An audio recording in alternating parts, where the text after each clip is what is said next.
What Zara doesn't tell their customers is that the outfit you're wearing right now might have been a data experiment, a limited-time psychological trap, and part of a global logistics race that started weeks ago in Spain, long before you ever saw it hanging on that last one hanger. On the surface, Zara is that cool, curated store at the mall clean aesthetic, smelling faintly of perfume and cardboard. But behind the scenes, Zara operates more like a tech-powered casino, quietly tracking what catches your eye, what you put back, and which pieces make you second-guess yourself. What most shoppers never notice is how much Zara predicts their reactions before they happen. The rush to grab something before it's gone, the pressure to buy now, the sense that new arrivals appear the exact moment you want them. None of that is coincidence. It shapes how often you shop, how long your clothes stay in style, and how much money you spend without realizing it. Because Zara doesn't just sell clothes, Zara sells urgency. It sells the quiet panic that someone else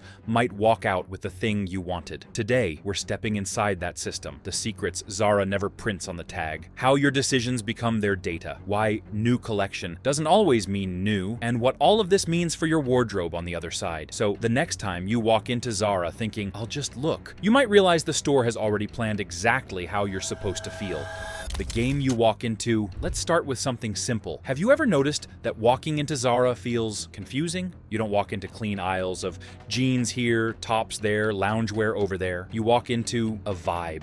Outfits put together on mannequins, random pieces next to each other that somehow make sense. A dress next to a blazer, next to a skirt you didn't know you needed. That's not bad organization. That's strategy. Zara doesn't want you to come in, grab the one thing you plan to buy, and leave. They want you to wander, to explore, to pick up a blazer and suddenly think, actually, I might need new pants too. And maybe shoes, and that bag, and wow, how did I end up with 8 things? The store is laid out like a physical scroll. You're not meant to shop by category, you're meant to shop by story. Each section feels like a different character. Minimalist cool girl, corporate but edgy. I only drink iced coffee. Vacation mode, main character energy. You see yourself in 1 or 3 or all of them. That's where the trouble starts. And then there's the music, the lighting, the slightly rushed vibe. People everywhere, arms full of clothes, trying to grab sizes. Even if no one says a word to you, the space is screaming. If you don't move, you'll miss it. Here's the first thing Zara doesn't tell their customers. That feeling is engineered. Zara deliberately keeps smaller quantities of each item on the floor, instead of giant stacks that make you think, oh, they have plenty, I can come back later. You see thin racks, a few sizes, maybe one lonely medium left. Your brain doesn't see inventory levels. It sees scarcity. It sees limited. It sees this might not be here tomorrow. And a lot of the time, it really won't. The disappearing act. One of Zara's biggest unspoken rules is simple. If you snooze, you lose. Most traditional brands work on collections months in advance. Zara can go from an idea to something hanging in stores in a matter of weeks. That speed means they don't have to overcommit to one design. They can test something, see if people like it, and then move on. What they don't exactly advertise is how ruthless that system feels from the customer side. You know that moment when you see something in Zara, think, I'll buy it next payday, and then when you come back, it's gone. Not moved, not in the back, gone. It's not the employee's fault. The system is built that way. Zara constantly cycles items in and out. Some pieces might only be in stores for a couple of weeks before disappearing. They may show up online briefly, then vanish. It's like fashion whack-a-mole, and the more people experience that heartbreak of, I should have bought it when I saw it, the more they learn a lesson Zara loves. If you like it, buy it now. Zara has basically turned fear of missing out into a business model, but it's not just about creating urgency. It's also about protecting themselves. If something doesn't sell well, it quietly disappears and they move on. No big piles of unsold stock haunting the store for months. Just gone, as if it never existed. Meanwhile, the stuff that does sell well, that data gets fed right back into the system. You are the focus group. Here's another thing Zara doesn't tell you. Every time you walk into their store, pick something up or don't pick something up, you're basically working for them for free. Zara doesn't rely on big ad campaigns or glamorous focus groups to figure out what's working. They use you. They collect a constant stream of information about what's selling, what's not, what's being returned, and what people are asking for. Store managers report back regularly what customers are complaining about, which colors sell fastest, which fabrics people avoid, what what people keep asking for that the store doesn't have. That information goes back to the designers and planning teams. They adjust designs, fabric choices, lengths, prices, then a new batch of clothes arrives. 2 weeks later, they do it again. So while you're in the fitting room struggling with a pair of trousers that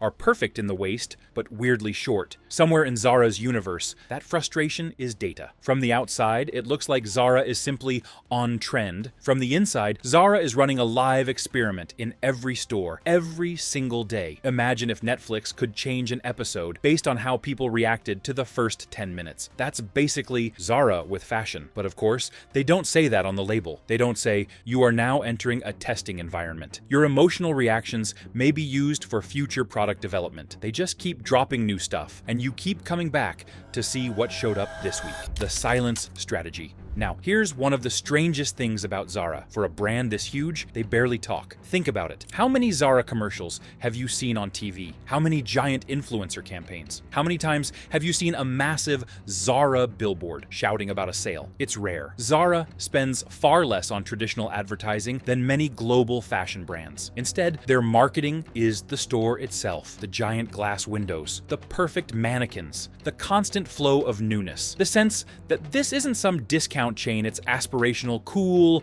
urban, European. You know the vibe. In a way, Zara lets you market them. You buy something, post a mirror selfie, tag the outfit. Your friend asks, where did you get that? You say, Zara. Done. Silence is part of the strategy. When a brand doesn't constantly talk about itself, it feels more confident, more mysterious, like it doesn't need to beg for your attention, it just has it. But that silence also means Zara doesn't have to answer too many uncomfortable questions. Questions like, where was this actually made? How many of these did you produce? How long will this last before it falls apart or goes out of style? What happens to the clothes that don't sell? Most customers never ask. They're too busy trying not to lose that blazer to the person hovering behind them, waiting to grab it the second they put it down. The price you see versus the cost you don't. Let's talk about price. Zara positions itself in that sweet spot where things feel affordable, but not too cheap. It's not luxury, but it's also not bargain bin fast fashion. That $50 blazer, that $70 dress, it feels like a good deal for how it looks. It feels grown up, put together, like you're getting designer-inspired pieces without paying rent-level money. But the price tag only tells one part of the story. The entire fast fashion model constant new drops, short product lifespans, trend-driven designs is built on speed and volume. Clothes are made quickly, in huge quantities, often using cheaper materials and complex global supply chains. If you've ever noticed that some Zara pieces feel amazing and last year's, while others mysteriously lose their shape after 2 washes or start pilling like crazy, that inconsistency is part of the trade-off. When a brand is producing thousands of designs with constant updates and changes, quality control is a moving target. Then there's the environmental side. Every time Zara drops a new collection, that's more fabric, more dye, more water, more energy, more shipping. Fast fashion, in general, has a huge environmental footprint, from the production of synthetic fabrics to the mountains of clothes that end up being thrown away when trends die or quality doesn't hold up. Zara likes to talk about its sustainability goals. They highlight conscious collections, recycled materials, recyclable bags, and to be fair, they have made changes. But for a lot of critics, the math doesn't quite add up. A brand built on constant newness will always struggle to be truly sustainable, because the most sustainable item is the one you already own. But where what you already have doesn't move as many units as new in-store. The hidden clock on your wardrobe. Here's one more thing Zara doesn't spell out. A lot of their clothes have an invisible expiration date, not because they literally fall apart, though some do, but because of trends. Zara's superpower is speed. They can take a silhouette, a color, a detail that's blowing up online or on the runway and get it into stores before most brands have finished mood boarding. That means when you shop at Zara, you're buying what's right now. The problem? Right now moves fast. That viral neon top, that cutout dress, those cargo parachute pants. By the time you've worn them a few times, the internet might have already decided they're over. And Zara? Zara has already moved on. There's a new shape, a new color, a new detail in stores. Your old trend piece suddenly feels old, so you go back. You look for the next thing that feels current, and the cycle continues. Zara isn't just dressing you. In a way, way, they're training your brain to see clothes as temporary. Wear it a few times, post it, get the look off your system. Move on. That's great for business, not so great for closets, wallets, or landfills. But you're not supposed to think about that when you see the new drop. You're supposed to think, if I don't get this now, I'll regret it later. And Zara is very good at making that seem true. The sizing chaos they never explain. If you've ever walked into Zara, grabbed your usual size, taken it into the fitting room, and immediately thought, there's no way this is a medium. This is a medium for who? Congratulations. You've experienced one of Zara's most universal mysteries. Zara sizing is unpredictable on purpose. And no, not in a conspiratorial, let's ruin people's self-esteem way. More in a, we create thousands of designs under extreme time pressure, and the sizing system is basically a race against itself way. Different design teams work on different products, different factories produce them, different patterns are used. A medium in one style is not guaranteed to match a medium in another. It's not even guaranteed to match the medium they made last month. But here's the part Zara doesn't put in the fine print. Inconsistent sizing makes people try on more clothes. Trying on more clothes increases the odds you'll buy something, anything, just because you're already half undressed, emotionally invested, and deep inside that might as well mindset. Some shoppers think the sizing chaos is accidental. Some swear it's intentional. The truth sits somewhere in the gray area. Chaos that just so happens to benefit Zara. Because when you finally do find something that fits perfectly, it feels like winning the lottery, and people don't walk away from lottery wins. They buy.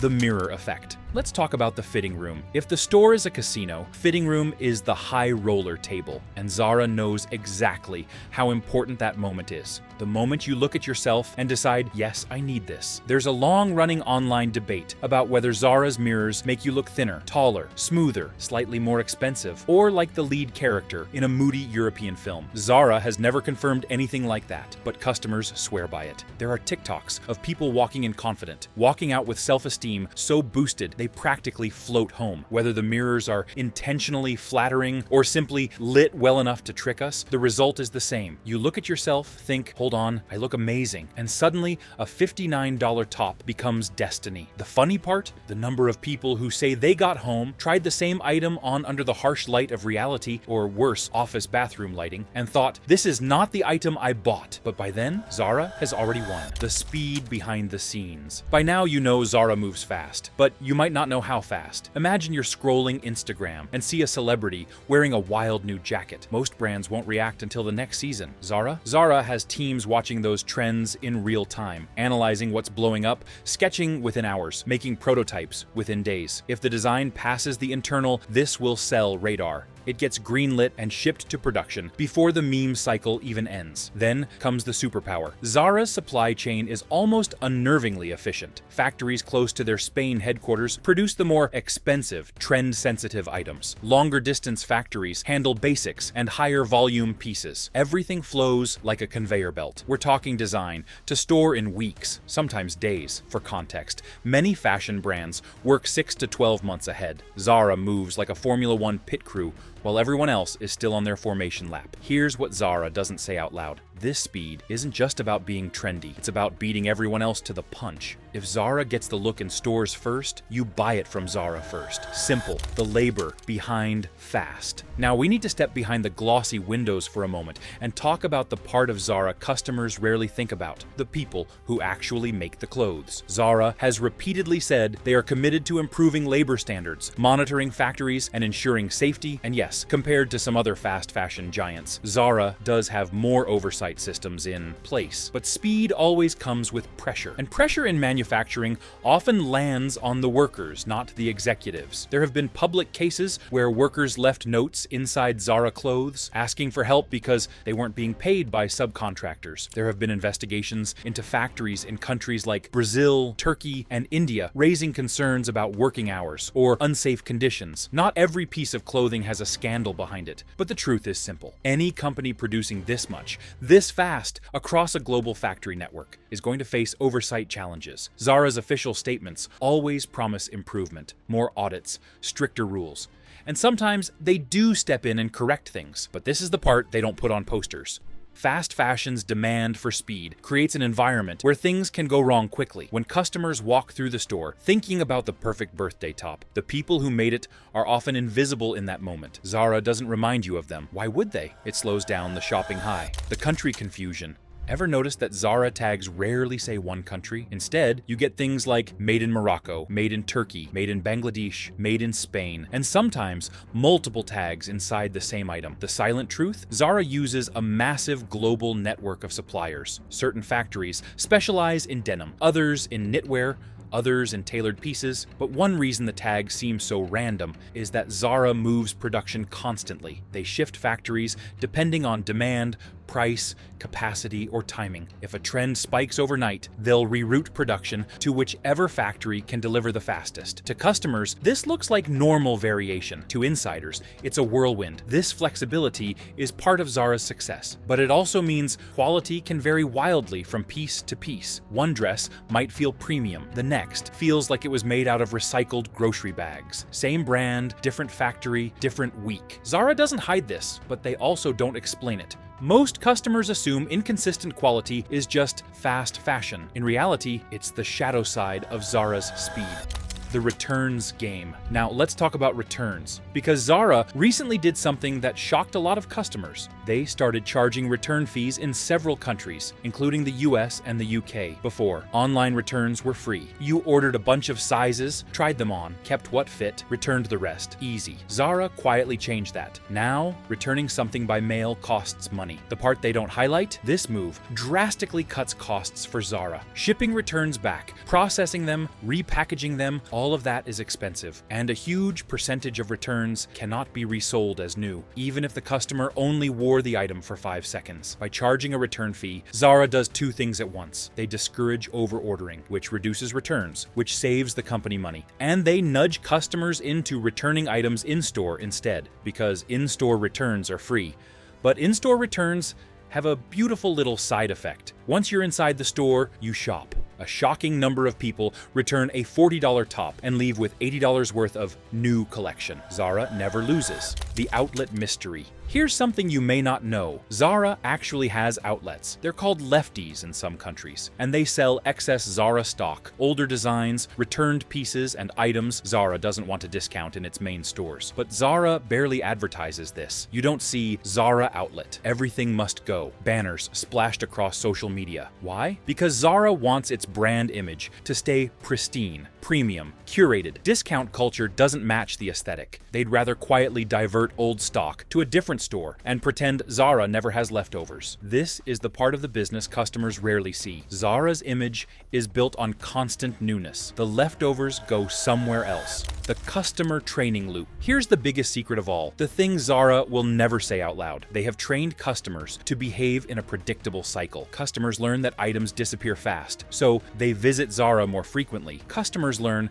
that new items drop constantly, so they always expect something fresh. Customers learn that trying something on is a gamble, so they bring more items to the fitting room. Customers learn that buying now prevents regret later, so they buy faster. Customers learn that returns cost money online, so they go to the store and shop more. Every part of the Zara experience reinforces the next part. It's a loop, a beautifully constructed one, and the most incredible part. Customers don't resent it. They love the chase. Zara isn't forcing anything. They've simply created an environment where shopping feels like discovery, like treasure hunting, like you're in on something cool, and that emotional experience is worth far more than the clothes themselves. Would Zara ever tell you any of this? Would Zara ever tell you any of this? Probably not. They won't tell you that the blazer you bought last month may never come back in stock, because exclusivity makes you shop faster. They won't tell you that your favorite jeans might fit completely differently next year, because they've changed factories, patterns, and suppliers 3 times.